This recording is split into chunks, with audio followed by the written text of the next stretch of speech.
Welcome to the DC Child and Family Services Agency, a model leading agency with ambitious goals and innovative ideas. We are glad that you are seriously considering being a part of our team.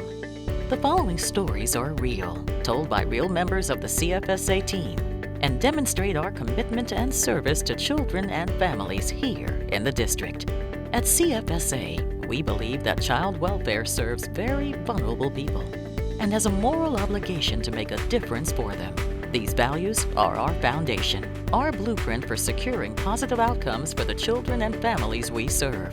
At CFSA, we seek to narrow the front door, keeping more families together and removing children only when necessary for safety, to ensure foster care is temporary by starting to plan for permanence from day one, to take good care of children and youth while they're in the system, in terms of health, educational achievement, social and emotional development, and preparation for adulthood, on par with what we give our birth children. And finally, to allow every child and youth to leave the system as quickly as possible for a home, family, and eventually productive adulthood. The CFSA team members featured in this video will share their personal journeys, and their stories will help paint the picture of what a day in the life of a social worker is actually like in the world of child welfare, and more specifically here at CFSA. Social workers are everywhere. We do everything. This is the one profession where you can be anywhere. It's a very stressful job. It's a very demanding career, but it's highly rewarding. Where legally and ethically in every way, the buck stops with us. We're responsible for this family and these children. We are the single reporting line of the District of Columbia, so all of child maltreatment reports come through our line. You see how families are put together and reunified. You see those things happen immediately, and so it's a form of immediate gratification, and it's a way for me to be able to give back to my community through public service. I'm Donna Jessen, and my position currently is Hotline Supervisor. All child abuse, sex abuse, and physical abuse and neglect come through the hotline. The hotline operator, or hotline workers as we call them here, have to be good at engaging the client, and you're not face-to-face, so they have to be good at keeping focus and maintaining engagement with the caller at all times, and good at soliciting information when sometimes the caller may not want to provide the information or may be hesitant about making a call. The best thing you could have done was intervene in a child's life. So basically, our most important things that we want to assess for is what is the child maltreatment, and is the maltreatment placing the child in imminent danger, or we are assessing for safety and risk to that child. And what is your concern today? Can you tell me what happened? Okay. We want to start with the demographics and getting the caller's concerns, because those are of utmost importance to us. But then we want to ask questions related to if the maltreatment is physical abuse, perhaps are there current injuries, and what do those injuries look like? Is the child in pain? Does the child need medical care? If it's more of a neglect issue, then we want to ask about that particular issue and how it's impacting the child. We're dispatching an investigator as we speak, and I'll be placing a call to MPD.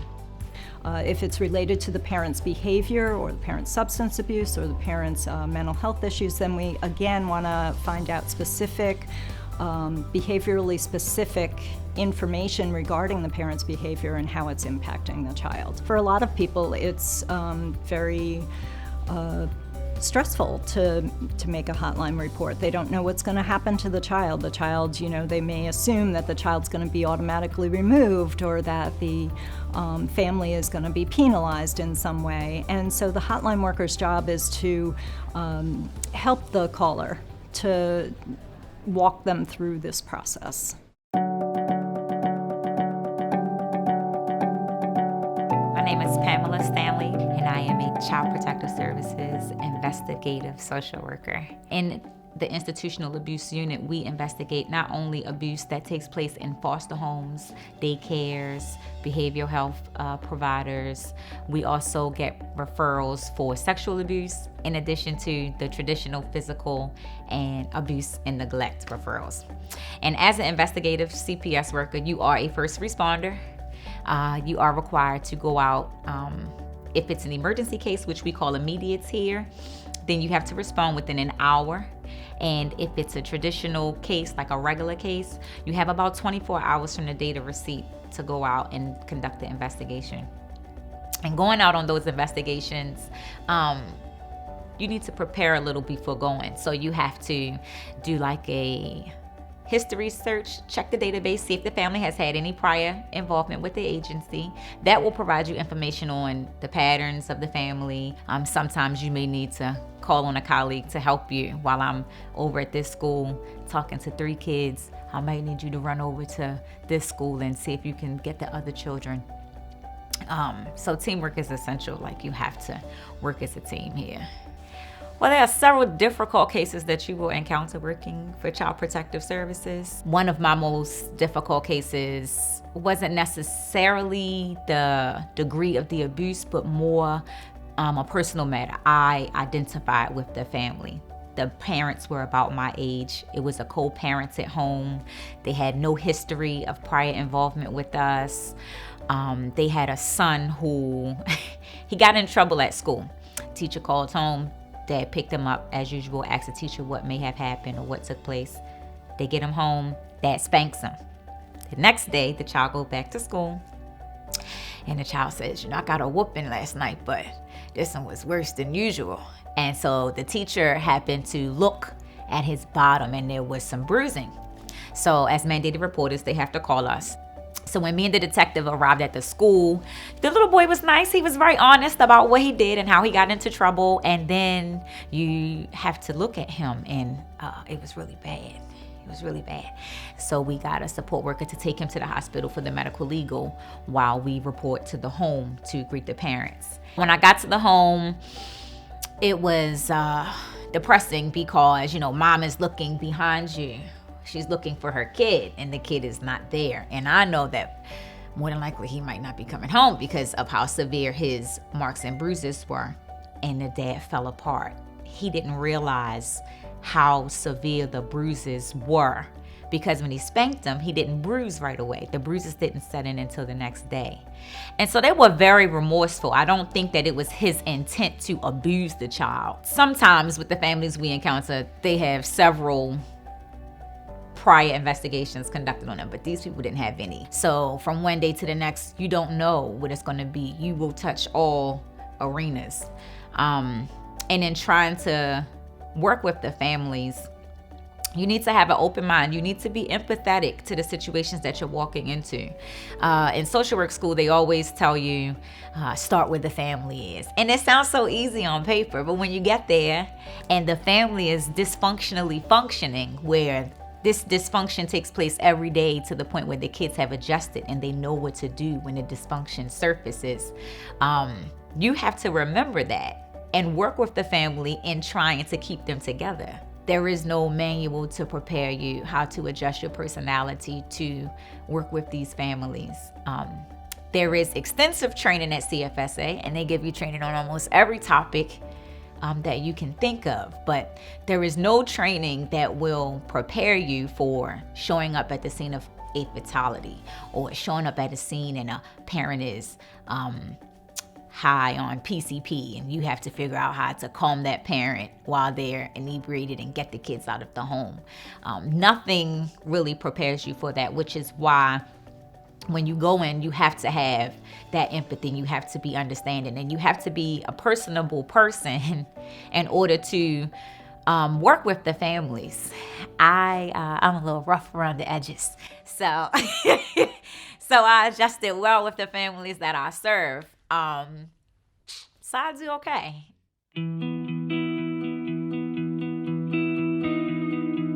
My name is Alexander Goodwill, and my position at CFSA is a social worker in the Community Partnership Administration.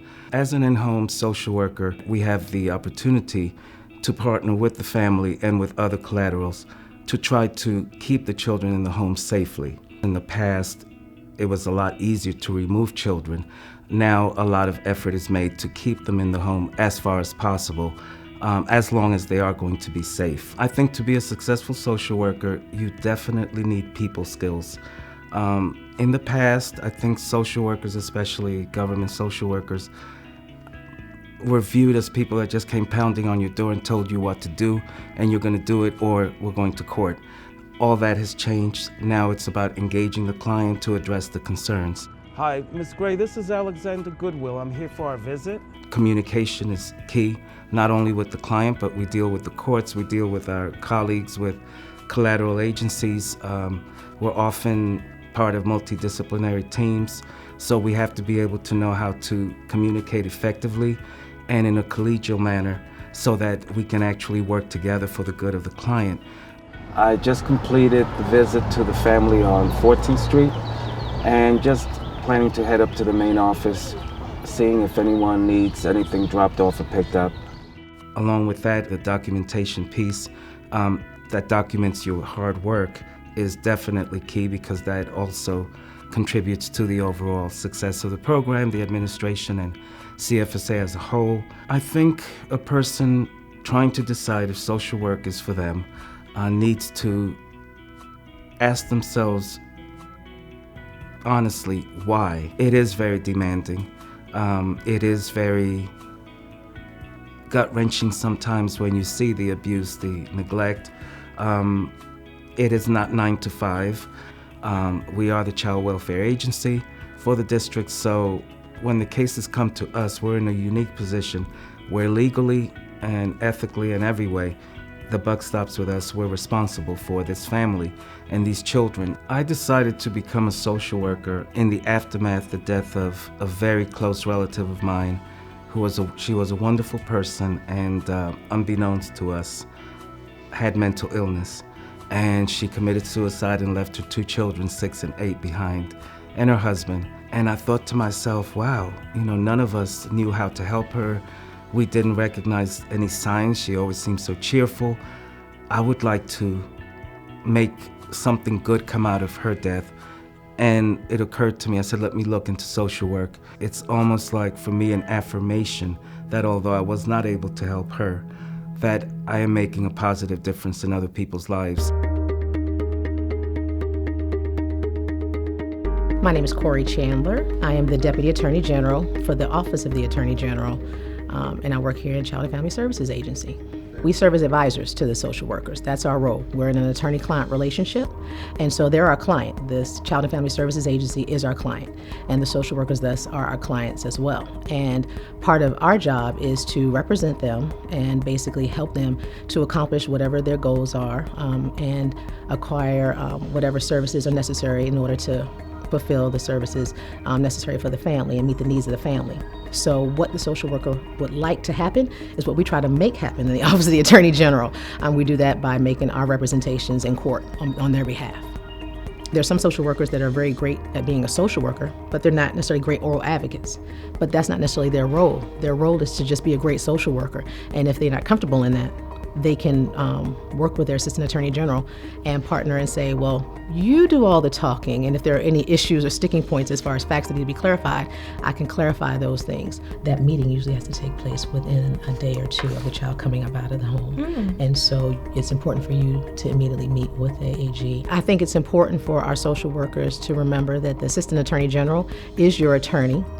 They often have to interact with a number of parties in our cases: the guardian ad litem, parents' counsel, and attorneys for the mother and the father, and they may often represent that they're somehow working in tandem with the social worker and working in the same interest, and that is not always the case. And so your Assistant Attorney General is an ally for you. That is someone who you should consult first on everything, that you should provide information to on everything, and be advised by first and foremost. And so that is your ultimate ally, your Assistant Attorney General. My name is Natasha Maritim. I'm a social worker in the Permanency Administration at the DC Child and Family Services Agency. As a social worker in the Permanency Administration, my role is threefold. I'm responsible for ensuring that the children who are in foster care are safe. I'm responsible for ensuring that their needs are being met, that's their developmental needs. And I'm also charged with ensuring that they receive permanency in a timely manner so that they don't languish in foster care. I enter the process once the child is removed from the home. And my role is basically trying to return the children home, or if it's not possible for the children to go back home, either ensure that they receive another type of permanency. So time management is critically important.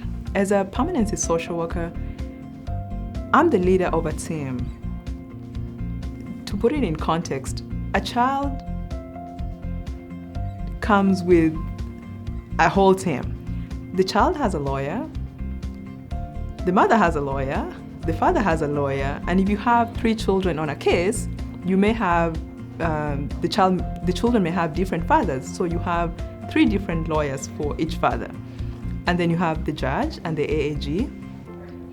And then if you move to the treatment team, if the child is receiving therapy or mental health services, then you have a therapist, a community support worker, and the mom is receiving services, then you have mom's therapist. So you're leading this team, and so you have to know how to prioritize. The way I do it, I prioritize the children's needs. If the children's needs are met, the child is safe, then I move on to the parents' needs, making sure that the parent is receiving the services that they should be receiving, because number 1, it's court mandated. I have to answer to the court. And number 2, I'm trying to speed the process of reunification. So I need to make sure that, the parents' needs, the biological parents' needs are met as well. So one of my more difficult cases was a case where there were unexplained injuries to a 6-week-old baby. So in this particular case, the parents presented really well, high functioning, they were young. It was difficult to case plan with these parents because I cannot send them for parenting classes because I don't know if that's the solution. I cannot send them for substance abuse treatment because we don't know if that's the solution. We couldn't remedy the safety because we didn't know how the child got injured. And that's the problem. I have to speculate. And when I start speculating, I think of the worst thing that could have happened. So the case resolved with an adoption because we could just never get past the fact that a 6-week-old had broken ribs and a broken foot, and nobody could provide an explanation for what happened to this baby. It is a very difficult job. It's a very demanding job. It's a very stressful job. Having to tell a child that they will not be returning to the care of their mom or their parent is very emotional. How I deal with it is I have to remind myself what is in the best interest of the child. That the child has to be safe. The child's needs have to be met. It's very rare to be in a career where you actually see the impact that you have on people. But this is a job where you will see the impact on people. You will make a difference, and that is rewarding.